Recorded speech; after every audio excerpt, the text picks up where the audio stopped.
again, we're very thankful for the presence of Ms. Linda Madagame. There is a handout that is available to those of you who are interested after the service. And as we stated in the beacon, Ms. Madagame will be joining our high school youth to talk more about Indian spirituality. Good morning, everyone.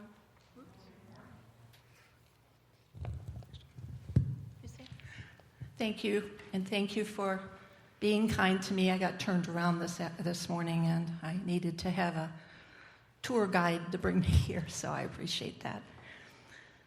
Thank you for celebrating Native American Sunday as well as Earth Day yesterday, so it's a combination weekend for all of us. We have a variety of things that we can share today.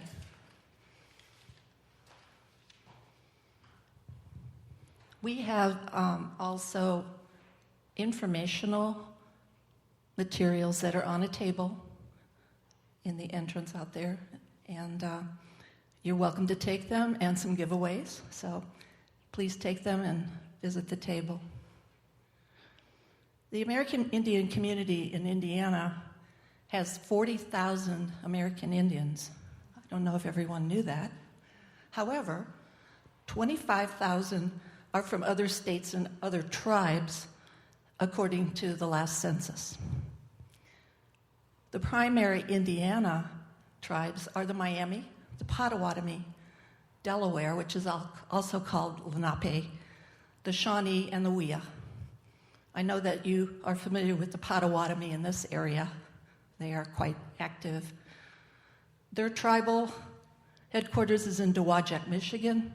The Miami tribal headquarters is in Peru, Indiana. The Delaware, Shawnee, and Wea have tribal headquarters in other areas, not in Indiana. The Miami Nation has several tribal offices besides Indiana. They have them in Ohio and Oklahoma as well.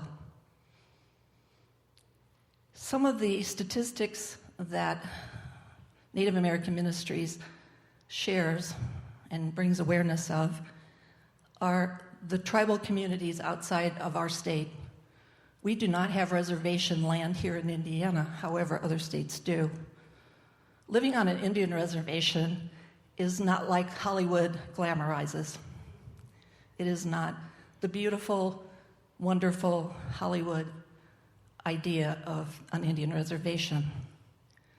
On an Indian reservation, currently statistics are suicide rates from the ages of 13 to 25 is 47%.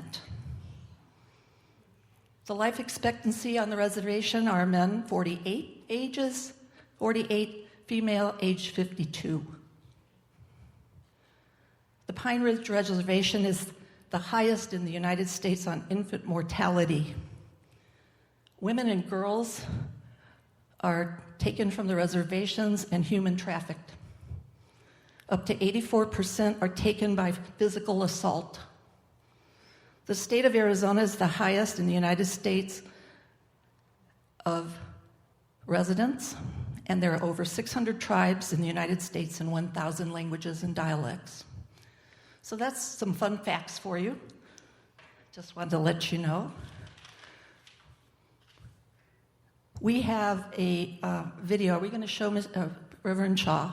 Reverend Fred Shaw, who is a United Methodist pastor in Ohio, has been my mentor ever since I started in 2010. And he has some wisdom and understanding of the American Indian community because he is Shawnee. And we have some handouts, and he's going to talk about what that means. So we do have that video. If you would like to join me, we can have the video.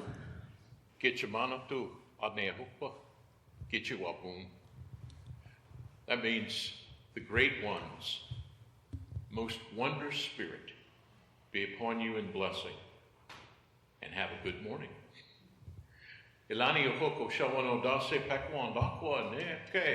Fred Shaw.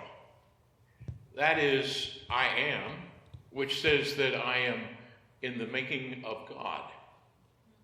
God made me. God made all of us. And we all start with the first of those names, I am, what God calls self, purposeful beings. I'm also, though, of a particular people, Oshawano Dase, the South Wind people, now called Shawnee. I have a division within the people, which is my specialty. Here in the university community, we might call that my major, and that is Pakawa. We are the people of the mind. We are teachers. We are storytellers. We are people of the mockingbird power, that is, those who have linguistic powers. We also are diplomats and peace people. I have then a clan. There are 12 clans of my people. Mine is Ondakwa, the raven, the one who warns against spiritual danger and physical danger, very often known as a priest or a pastor. And I have a cult name, because for some reason nobody ever wants to see me on the street and say, Elani Ohoko Shawano Dasi Pekwan Dakwaneke Fred Albert Shaw, come here. So I have just a shorter name, and that is Neke. He talks as he flies, the Canada Goose. And then I have my English name, Fred Albert Shaw, so I could get a driver's license. But all of that is simply to say who a person is. And God knows each one of us as we are and loves us. Well, today, there are 20,000 American Indian people in the United Methodist Church who are hearing greetings and singing songs in their own language. And some of them are in 157 churches that are called Native American congregations. Others are scattered all over the United States and are part of different congregations. But we're all United Methodists. And as such, we feel that we are connected. And we really resonate with that idea because we have said from the very beginning of our cultures that we are connected. It's called a circle. Now, the United Methodist Church is lineal. They think in straight lines, squares. That's how you would see a chart of organization. But we understand that if something really matters in life, it is a circle. Human hugs create circles. Families create circles. The trees are circles. The moon, the sun, the planets, this earth itself, a circle. Even water is a circle. For you will have the clouds and then rain, and then you will have the streams and the ocean, and then through evaporation, back to the clouds, and it begins again. Everything that matters is a circle.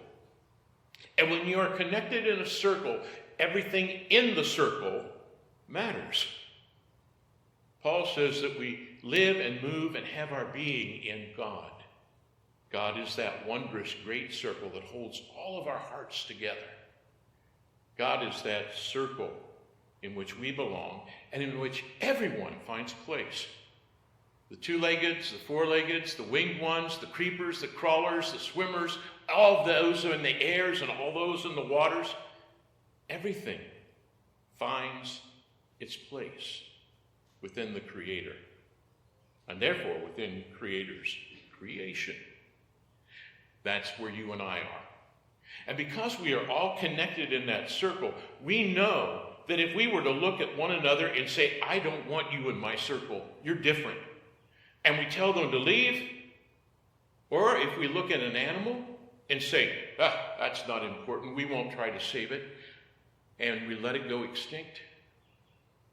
In all of those cases, the circle then breaks. And we find that the one we said was not needed or that we didn't want was the one that had been keeping it all held together. That is the understanding God has when God looks at us, that we are that indispensable part of the circle. Well, because of that, the United Methodist Church made a commitment back in the 1980s to help Native American Indian communities with their problems, but also with their strengths, and to build relationships together. And we as Native people have been responding to that. But we also know that there are many hurts in the past, and the church has tried to respond to those. In 2012, they did a series of what we would call acts of repentance throughout the United States. But one thing we know is that an act of repentance is never true unless acts of justice follow it. And that is what the Native American Ministry Fund and this Sunday is about. Acts of justice. Ways in which we share resources as a denomination with people who have specific cultural identities, their own languages, their own way of having praised God from the beginning, and have been very religious in their own ways, their own traditions. And what we do is we say, let us tell the rest of the story. It's what Paul did when he went into Athens, and he's looking at everything and he says, oh, you are so religious. Let me tell you about the God whom I worship. And holds all of this together. So on this Sunday, we take a special offering to help in these ministries. Now, 25% of this offering goes in order to help American Indian pastors go to seminary and become elders, just like Pastor Caleb and myself. We then are able to teach in our own congregations ways of understanding life that come from our traditions, our culture. But also, we interpret who Jesus is within that culture. So 25% of the offering goes for scholarships.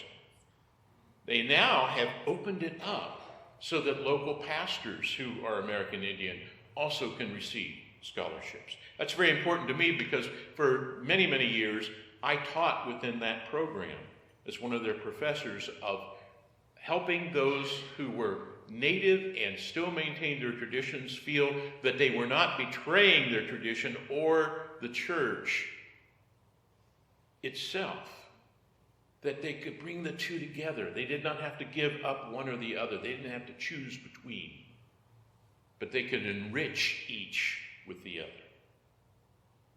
And I finally became the director of that program. And today I chair the Native American Ministries Committee for the denomination. So it's very important, the work that is going on right now. I know it intimately. So the next 25% of the offering goes for those kinds of programs. Those places where we, as what is called the NACP, which is the Native American Comprehensive Plan, we always seem to like our big acronyms, but those programs, those ministries are helped to be supported by what this fund does. And then 50% stays here in the conference. Every one of the conferences has that money to work with the Native people within their congregations. But they also have it as a nest egg, that if something catastrophic happens, they are able to reach out into the larger world of Native people. And that's what happened in this past year, COVID-19. Native American communities, especially on reservations, have been affected 5 times the national rate of infection and of death. One of my friends has had 19 people out of his own close community die. That is a tremendous percentage out of that community. We are now experiencing a time when we are losing our elder people, those who are the culture keepers, at an alarming rate. That means that some of the languages are going to disappear. It means that some of the old ceremonies will be lost. And so we are working as hard as we can to try to preserve those things while we still have them. But what that meant this past year was that the West Ohio Conference Committee on Native American Ministries was able to give $100,000 to help fight COVID-19 on the reservation and also in Native communities. That was your doing. And you continue to do that because we are connected. And I thank God for that connection. And so I would leave you with one thing, and that is the connection that we represent in the drum, that circle I told you about. And you probably have all heard a drum played like this. Now, there's only one tribe that ever did that. It's a very big one. It's called Hollywood. Now, the way that the drum is played is like this. Because the drum is the heartbeat of the universe. It's the heartbeat of the Creator. It's the heartbeat of all of our hearts brought together. And if your heart is going, you got trouble. You're either sick or you're in love. Either way, it's a problem. So, properly played, it sounds like this. And when friends gather together, they sing this. Hiulise na dehuwe, hiulise na dea, hiulise na dehuwe, hiulise na dea, ha dea, ha dea, we. And that heartbeat is the same, no matter what color your skin is or what language you speak. We are connected. Aho. Kitchamana tu aneho.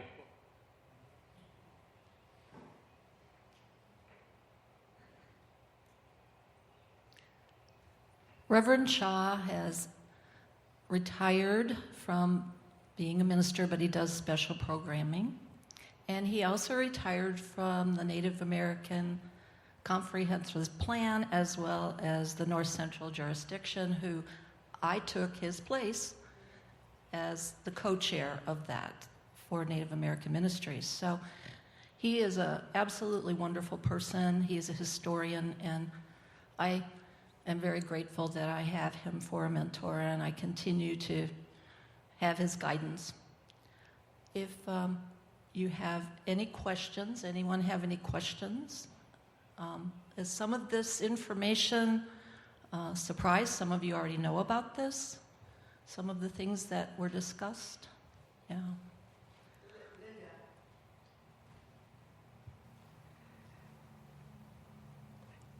May I suggest that we hold the questions until the Sunday school hour? That would be fine. Okay, and Linda will be joining the high school class, and if there are others who desire to sit in on that class, we will either remain in the sanctuary, depending on the number, or we will go to the lounge afterwards. But thank you so very much. That's Please fine. continue. Anything else? Well, if there isn't anything, I will see you later on. I'll be here for the other part of the service. I appreciate all that you've done to welcome Native American Sunday, and with some of the things that we do with Indiana Conference, we have work groups that go to reservations to assist. If any of you are interested in that, the conference would be happy to guide you and give you information. They're looking at a trip in 2024, I know. They are talking about that. I'm thinking it is at Spirit Lake, which is a United Methodist ministry in North Dakota. The conference has been able to support the Navajo Nation during the pandemic, as Reverend Shaw had mentioned. Our conference gave to assist the Choctaw Nation in Mississippi. The reservations were devastated with that coronavirus situation, so we were able to assist with the funding that comes from Native American Sunday. And we are also able to help the Dakotas every year with heat. We take things for granted sometimes, and they don't have enough heat, so they have to have help to have heat in the winter. And in the Dakotas, if any of you know that, it's very harsh, the winters. So we help with the reservations in the Dakotas that are part of the United Methodist Church. So those are some of the things that we do and that you do with your generous giving. So thank you.